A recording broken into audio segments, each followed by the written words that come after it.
It arrived. The DJI Osmo Pocket 3, and I'm unboxing it.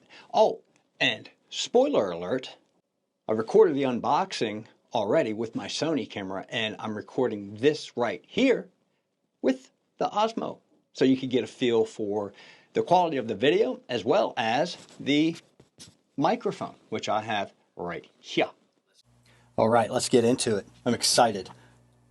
Brand new, still in the plastic wrap. I'm a sucker for good packaging. Like, you know, Apple products. Everything is clean, white. I just love it. And I feel like that's like DJI took a chapter right out of that book.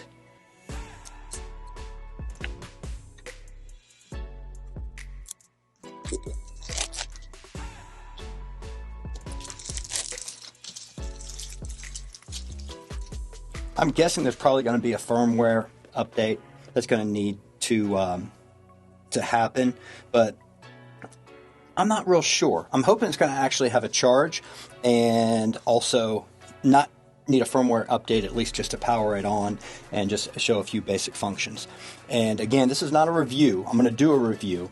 This is just a little quick unboxing because I was too excited to wait to do both, you know, like in a couple of weeks. But a review will be coming.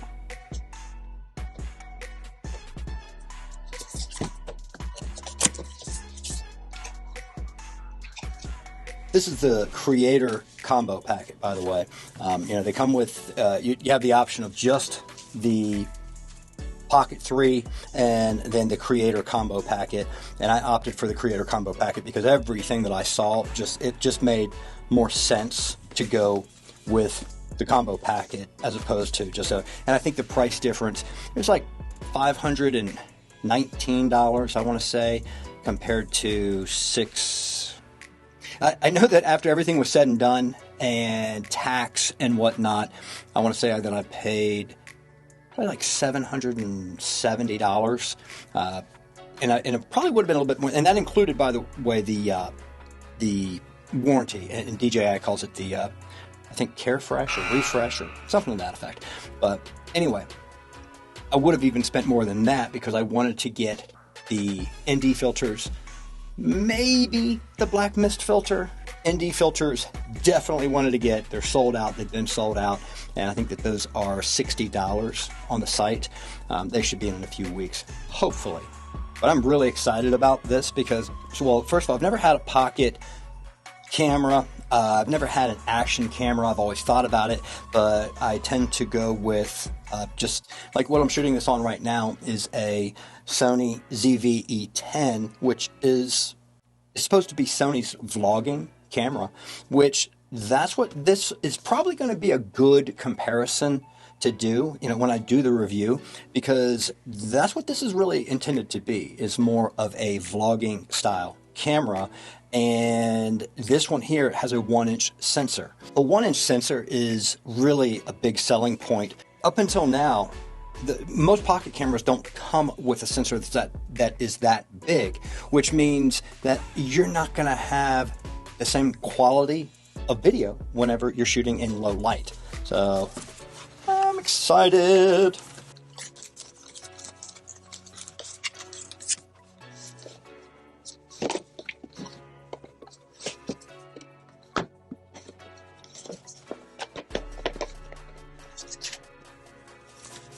Get your quick start guide.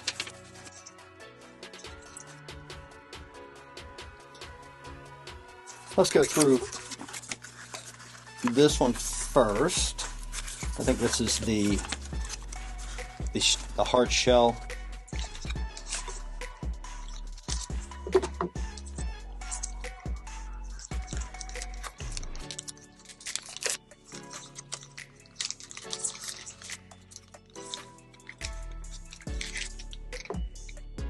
The hard shell case, and what these are little areas for your wide angle lens. It's magnetic, so it'll stick right there.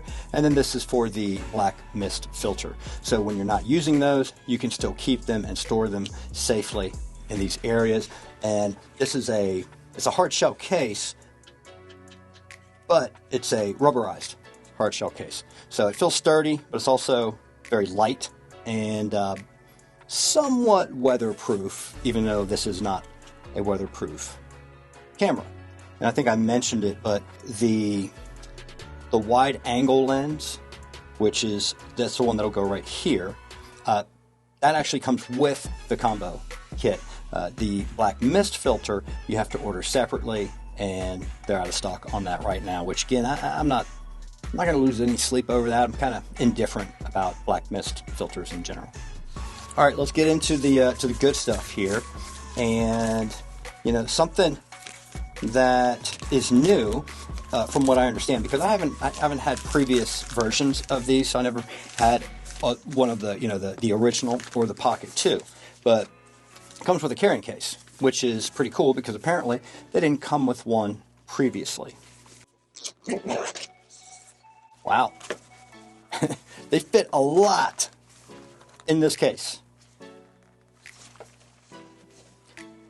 And the clouds parted. The angel started to sing. She's pretty. She feels good. She feels really, really good and comfortable. I've seen some, kind of mixed reviews when it comes to that because of how it feels, and it's almost too small, and I feel like they're going to break it. But so far, I like it. What else do we have in here? USB-C to USB-C cable that comes with it. Have the battery handle, which is going to give you some extra battery life, and also it actually works really well to extend the length of this, and just makes it a little bit more, I don't know, feels a little bit better in my hand. We'll just say that. And then we've got another attachment for the bottom that's going to give you a 1/4 20 for a tripod mount.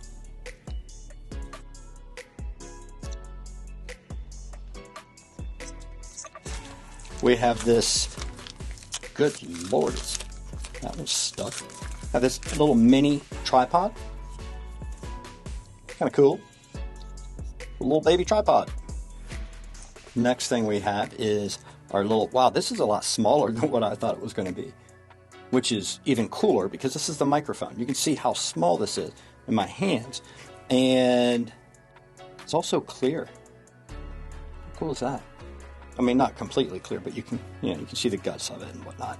And so this thing, you can use it and clip on, or if you don't want to clip it onto your shirt or your lapel or what have you, it's got a little magnet. So that way it can clip inside your shirt, conceal it a little bit more. It's a strong magnet. Really cool. Very, very cool. Got our little dead cat. We've got the handle, little string handle here. But look at how small this thing is. And then the last thing we have in here is our wide angle lens.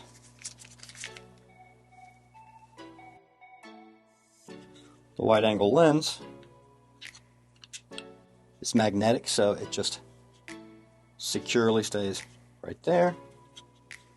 It's pretty good. So let's take a look at the Pocket camera itself, and just so you can get a better feel for just the size of this. I'm going to take the extended battery handle off. Protective screen cover. As soon as we flip the screen, it turns on. But then again, I don't know if it's going to be charged or not. So, and there we go. And of course, there's some setting up that needs to be done. Oh, but this is kind of cool. This actually says you can swipe to skip this part where you activate it, and you can do that for 5 times, which is kind of cool because that means literally it comes right out of the box and you can start just playing around with it, and you don't have to go through a bunch of activations and firmware updates and whatnot. Swipe to skip, and then it wants us to connect to the DJI app.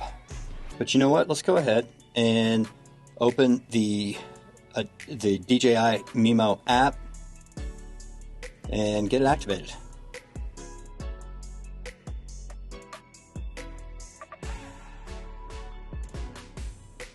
And we are connecting. And we're activated. But I really, really like this screen. See, a lot of these pocket cameras and action cameras, they end up with these tiny little screens that you can barely see. And first of all, this is really nice because I think it's 2-inch screen, and just by rotating the screen, it turns it on, which, by the way, you can change that setting so that it doesn't do that. But this will give you your landscape mode, and then also you can change it over to your vertical mode, or you can change it so that whenever you switch it back over, it times out and powers off. And by the way, if you didn't notice that, the gimbal automatically just kind of hides to protect the lens, which is super, super cool. This is just meant to be more of an unboxing. I'll do another one that's going to be a review, and I'll have that up in a week or two so that you can see what my take is on my first ever pocket camera. And again, I think I mentioned this earlier, but I'm going to be comparing this to the Sony ZV-E10. And most likely what I expect is that this camera is going to be kind of a backup camera to my Sony cameras. So it'll be for secondary shots and B-roll and things like that. But who knows? It may end up kind of taking over and being my primary go-to. Stay tuned for the review.